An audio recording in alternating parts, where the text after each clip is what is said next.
কি করেন চাচা কইতে আইছেন আয়ানের রান্না বাইতে টোকা আইছে কি রে বাবা, কি লেট হয়েছিস? আর আব্বা হারাইছে আনের কাছে আনের বলে কইছে আব্বা আঙ্গ গোস্ত গুডনের লাই তোর আব্বা কইছিল তো, আই তো কইছি যাবো। কি লেখি হয়েছে? সেলিম চাচা কইছে এবার আঙ্গুল কোরবানি দিব যদি আপনি আঙ্গ গোস্ত গুডন তাহলে হেতেন কইছে আঙ্গুল কোরবানি দিত না। এখন তুই এই সময় আর মানা করাস, কাল কইছি ধন আর কে লোকজন কাম কর। অন কাকা কি কইতাম কোন হে তো তাঙ্গ ভাগিদার অন্ত হেতের কত হালাইতাম হারি না। অভিজ্ঞতা আছিল আর স্বাস্থ্য ভাই আছিল, এক সময় খুব ভালো সম্পর্ক আছিল। এখন হয়তো কোনো সাময়িক সমস্যার কারণে এর লাগে আমার লাগে দ্বন্দ্ব। আচ্ছা ঠিক আছে, সমস্যা নাই। কি করবো আর, গেছে কোরবানি দে, গরু গোস্ত খাইছি। চাইছিলাম এই কোরবানি দে তো গোস্ত করি, হয়তো 2-4 টুকরা গোস্ত খাইলে হোলানি লই খাবো।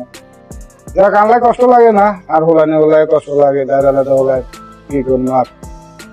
যাক, সমস্যা নাই, আল্লাহ যা করে ভালো লাগে করে।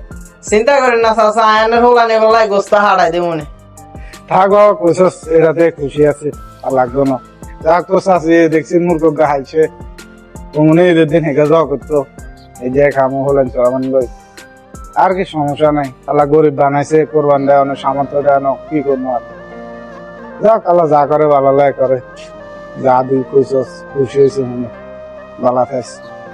কাউকে কথা দিয়ে কথা না রাখতে পারলে কথা দিও না, কারণ তোমার কাছে তোমার কথা দেওয়াটা সাধারণ হতে পারে, কিন্তু তুমি যাকে কথা দিয়েছো তার কাছে তোমার কথা দেওয়াটা পাহাড় সমান স্বপ্ন হতে পারে।